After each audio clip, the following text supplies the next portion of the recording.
নমস্কার। আজ 15 মার্চ 2026 আর আজকের এই দিনটি পশ্চিমবঙ্গের রাজনীতিতে একটি ঐতিহাসিক দিন। কারণ আজ বিকেলে ভারতের নির্বাচন কমিশন ঘোষণা করেছে পশ্চিমবঙ্গ বিধানসভা নির্বাচন 2026-এর তারিখ।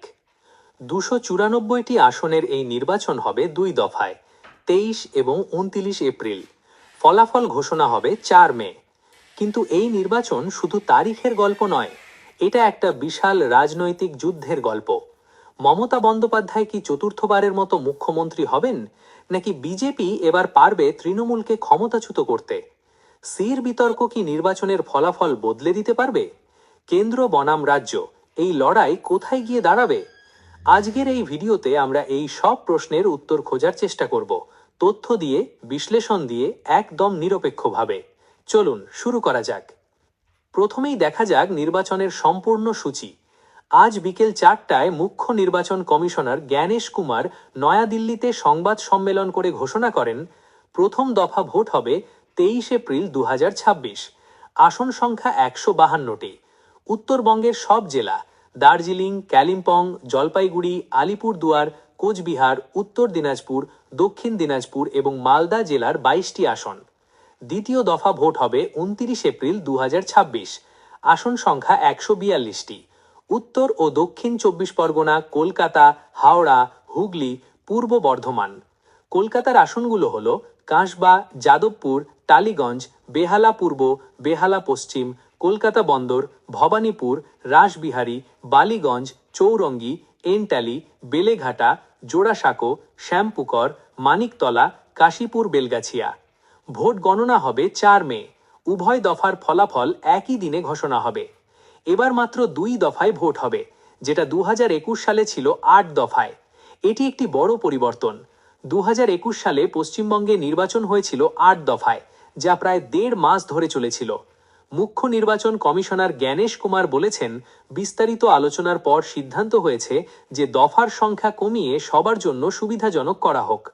পশ্চিমবঙ্গে এখন বর্তমানে মোট ভোটার 6,45,61,152 জন। কিন্তু বর্তমানে সবচেয়ে বড় বিতর্ক সির। কিন্তু এটা কি এবং কেন এত গুরুত্বপূর্ণ? এই নির্বাচনের সবচেয়ে বড় বিতর্কটি শুরু হয়েছিল এর আগেই। বিষয়টির নাম সির বা স্পেশাল ইন্টেন্সিভ রিভিশন, অর্থাৎ বিশেষ নিবিড় পর্যালোচনা। এটি হলো নির্বাচন কমিশনের নির্দেশে ভোটার তালিকার একটি বিস্তারিত যাচাইকরণ প্রক্রিয়া। কিন্তু পশ্চিমবঙ্গে এই প্রক্রিয়া রাজনৈতিক বিস্ফোরণে পরিণত হয়েছে। তালিকা থেকে বাদ পড়েছেন প্রায় 63,66,000 ভোটার। আরও প্রায় 60 লক্ষ নাম যাচাইয়ের অপেক্ষায় আছে। লজিক্যাল ডিসক্রিপেন্সি বা তথ্যগত অসঙ্গতির কারণে 42 লক্ষ ভোটারের ভবিষ্যৎ অনিশ্চিত। 2002 সালে ভোটার ছিলেন 4,58 লক্ষ, এখন 7,63 লক্ষ, 66% বৃদ্ধি। মুখ্যমন্ত্রী মমতা বন্দ্যোপাধ্যায় সির প্রক্রিয়াকে বাংলার পরিচয় ও ভোটারদের অধিকারের ওপর সরাসরি আঘাত বলে অভিহিত করেছেন। 10 মার্চ কলকাতায় একটি ধর্নায় তিনি সির এবং ভ্যানিশ লেখা একটি ক্যানভাস রং দিয়ে এঁকেছিলেন। এই প্রতীকী প্রতিবাদ সারা দেশে নজর কেড়েছে। তিনি ব্যক্তিগতভাবে সুপ্রিম কোর্টে গিয়েছেন সির প্রক্রিয়াকে চ্যালেঞ্জ করতে। তার অভিযোগ এটা যে বিজেপি এই প্রক্রিয়া ব্যবহার করে বাংলার মুসলিম ও অল্প সংখ্যক ভোটারদের তালিকা থেকে বাদ দিতে চাইছে। কিন্তু বিজেপি নেতারা বলছেন সির একান্ত জরুরি ছিল, কারণ বাংলার ভোটার তালিকায় বাংলাদেশ থেকে আসা অনুপ্রবেশদের নাম ঢুকে পড়েছে। বিজেপির রাজ্য সভাপতি শ্রমিক ভট্টাচার্য বলেছেন, সির শেষ না হওয়া পর্যন্ত পশ্চিমবঙ্গে নির্বাচন হওয়া উচিত নয়। সুপ্রিম কোর্ট ও নির্বাচন কমিশনেরও এটা মাথায় রাখা উচিত। তারা আরও বলেছেন, 2021 সালের নির্বাচনে বিজেপি কর্মীদের হত্যা হয়েছিল, এবার সেই পুনরাবৃত্তি চাই না। বিশ্লেষকরা মনে করছেন সির বিতর্ক তৃণমূলকে একটি বড় রাজনৈতিক সুযোগ করে দিয়েছে। মমতার জনক আবেদনকারী ভাবমূর্তি শক্তিশালী হয়েছে। এই নির্বাচনের কেন্দ্রে রয়েছে দুটি দলের মধ্যে সরাসরি লড়াই। একদিকে তৃণমূল কংগ্রেস 2011 সাল থেকে টানা 3 বার ক্ষমতায়, নেতৃত্বে মুখ্যমন্ত্রী মমতা বন্দ্যোপাধ্যায়। অন্যদিকে ভারতীয় জনতা পার্টি 2019 সালে 18টি লোকসভা আসন পাওয়ার পর 2021-এ 77টি বিধানসভা আসন। তৃণমূলের প্রধান শক্তি হচ্ছে মমতা বন্দ্যোপাধ্যায়ের জনকল্যাণমূলক প্রকল্পগুলো তাদের সবচেয়ে বড় অস্ত্র। স্বাস্থ্যসাথী, কন্যাশ্রী, রূপশ্রী, লক্ষ্মীর ভাণ্ডার, দুয়ারে সরকার, এই প্রকল্পগুলো কোটি কোটি মানুষের কাছে পৌঁছেছে। মহিলা ভোটারদের মধ্যে তৃণমূলের সমর্থন 43%, বিজেপির 31%, তুলনায় উল্লেখযোগ্যভাবে বেশি। মুসলিম ভোটারদের মধ্যে তৃণমূলের সমর্থন 54%। তৃণমূল দাবি করছে তারা 250টিরও বেশি আসন জিতবে। অন্যদিকে কেন্দ্রীয় স্বরাষ্ট্রমন্ত্রী অমিত শাহ অভিযোগ করেছেন, মমতার রাজ্যে 300টিরও বেশি বিজেপি কর্মী নিহত হয়েছেন। 3000-এর বেশি কর্মী এখনও বাড়ি ফিরতে পারেননি। বিজেপি তরুণ ভোটারদের মধ্যে 37% সমর্থন পাচ্ছে, তৃণমূলের 30%-র তুলনায়। এসসি বা তপশিলি জাতি ভোটারদের মধ্যে বিজেপির সমর্থন 50%, যা অত্যন্ত গুরুত্বপূর্ণ। প্রধানমন্ত্রী মোদী সম্প্রতি বাংলায় 18,680 কোটি টাকার সংযোগ প্রকল্প উদ্বোধন করেছেন এবং বলেছেন বাংলায় পরিবর্তন আসন্ন। তবে বামফ্রন্ট ও কংগ্রেস এই লড়াইয়ে প্রান্তিক অবস্থানে রয়েছে। মতামত জরিপে তাদের একসাথে সমর্থন 7 থেকে 8%। বাংলার রাজনীতিতে এটা এখন মূলত দ্বিমুখী লড়াই। ভোট ভাইব সমীক্ষা অনুযায়ী তৃণমূল কংগ্রেস 39.6% ভোট পাবে, বিজেপি জোট 30.5% ভোট পাবে, কংগ্রেস জোট 7.3% ভোট পাবে। 18 থেকে 24 বছর বয়সীদের মধ্যে বিজেপি এগিয়ে 37%, তৃণমূল পিছিয়ে 30%।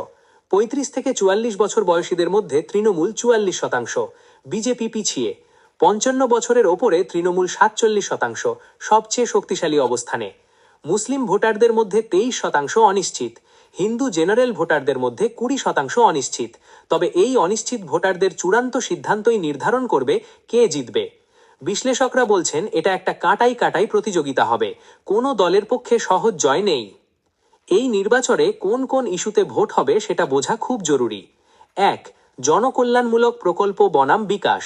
তৃণমূলের প্রধান অস্ত্র লক্ষ্মীর ভাণ্ডার, মহিলাদের মাসিক 500 থেকে 1000 টাকা, ভাতা, স্বাস্থ্যসাথী, বিনামূল্যে স্বাস্থ্যসেবা, কন্যাশ্রী, মেয়েদের শিক্ষায় অনুদান। নির্বাচনের ঠিক আগে মমতা বন্দ্যোপাধ্যায় পুরোহিত ও ইমামদের ভাতায় 500 টাকা বাড়ানোর ঘোষণা করেছেন। তবে মডেল কোড অফ কন্ডাক্ট জারি হওয়ায় এই ঘোষণার বাস্তবায়ন এখন প্রশ্নের মুখে। কিন্তু বিজেপির প্রশ্ন, শিল্প কই, কর্মসংস্থান কই, বাংলায় বিনিয়োগ কেন হচ্ছে না? আইন শৃঙ্খলা ও রাজনৈতিক বিসংহতা। বিজেপির সবচেয়ে বড় অভিযোগ পশ্চিমবঙ্গে নির্বাচনের সময় রাজনৈতিক বিসংহতা। 2021 সালের নির্বাচনোত্তর হিংসার স্মৃতি এখনও তাজা। নির্বাচন কমিশন ইতিমধ্যে 2021 সালের নির্বাচনে হিংসায় জড়িত পুলিশ কর্মকর্তাদের তালিকা চেয়েছে। আইন অনুযায়ী ব্যবস্থা নেওয়া হবে। তৃণমূল বলছে এটা বিজেপির রাজনৈতিক অপপ্রচার। অনুপ্রবেশিকতা বিতর্ক। অমিত শাহ অভিযোগ করেছেন, মমতা বন্দ্যোপাধ্যায় ভোট ব্যাংকের স্বার্থে বাংলাদেশ থেকে অনুপ্রবেশীদের বসবাস করতে দিচ্ছেন। তিনি বলেছেন বাংলার জনবিন্যাস বিপজ্জনকভাবে পরিবর্তিত হচ্ছে। উত্তর দিনাজপুরে ভোটার বৃদ্ধি 105%, সীমান্তবর্তী অন্যান্য জেলাতেও 80%-এরও বেশি বৃদ্ধি। এই তথ্য বিজেপি তুলে ধরছে। মমতা বলছেন এটা বিজেপির সাম্প্রদায়িক রাজনীতি এবং বাংলার মানুষকে বিভক্ত করার চেষ্টা। রাজ্যপাল বিতর্ক। একটি অপ্রত্যাশিত ঘটনা, 5 মার্চ পশ্চিমবঙ্গের রাজ্যপাল CV আনন্দ বোস হঠাৎ পদত্যাগ করেন। তার পদত্যাগের কারণ এখনও স্পষ্ট নয়। তামিলনাড়ুর রাজ্যপাল RN রবি এখন পশ্চিমবঙ্গের নতুন রাজ্যপাল হিসেবে নিযুক্ত হয়েছেন। মমতা বলেছেন এই পদত্যাগ সংবিধানের মূল চেতনাকে আঘাত করছে। তবে এই নির্বাচনে নির্বাচন কমিশন কিছু বিশেষ পদক্ষেপ ঘোষণা করেছে। কেন্দ্রীয় আধা সামরিক বাহিনী ব্যাপকভাবে মোতায়েন করা হবে, বিশেষত উত্তরবঙ্গের সীমান্তবর্তী জেলাগুলিতে। কলকাতা হাইকোর্টের নির্দেশে একটি অতিরিক্ত ভোটার তালিকা তৈরি করা হবে। 2021 সালের নির্বাচনে হিংসায় জড়িত পুলিশ কর্মকর্তাদের তালিকা চাওয়া হয়েছে। আইন অনুযায়ী ব্যবস্থা নেওয়া হবে। মুখ্য নির্বাচন কমিশনার জ্ঞানেশ কুমার এবং 2 নির্বাচন কমিশনার সুখবীর সিং সান্ধু ও বিবেক যোশী 10 মার্চ পশ্চিমবঙ্গ সফর করেন এবং প্রস্তুতি পর্যালোচনা করেন। মডেল কোড অফ কন্ডাক্ট আজ থেকেই কার্যকর হয়েছে। মানে কোনো রাজনৈতিক দল বা সরকার এখন নতুন প্রতিশ্রুতি, প্রকল্প ঘোষণা বা ভোটারদের প্রভাবিত করার চেষ্টা করতে পারবে না। আপনি কি মনে করেন এবার বাংলায় কে জিতবে, তৃণমূল না বিজেপি? কমেন্টে আপনার মতামত জানান। যদি আজকের ভিডিওটি তথ্যবহুল মনে হয়ে থাকে একটা লাইক দিন এবং বন্ধুদের সাথে শেয়ার করুন। আজকের মতো বিদায়। ভালো থাকুন, সচেতন থাকুন।